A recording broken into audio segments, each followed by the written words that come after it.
Hello friends, welcome back to Phone Learning with Excel Academy. Today let's learn the types of angles in a super easy way. There are 6 types of angles: right angle, acute angle, obtuse angle, straight angle, reflex angle and complete angle. Let's discuss about right angle now. An angle that measures exactly 90 degree is a right angle. It looks like the corner of a square. Acute angle. An angle that measures less than 90 degree is an acute angle.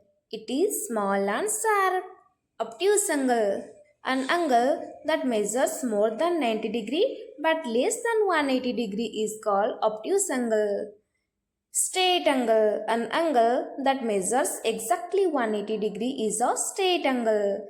Reflex angle. An angle that measures more than 180 degree but less than 360 degree is a reflex angle. Complete angle. An angle that measures exactly 360 degree is a complete angle. Don't forget to like, share and subscribe to keep learning every day.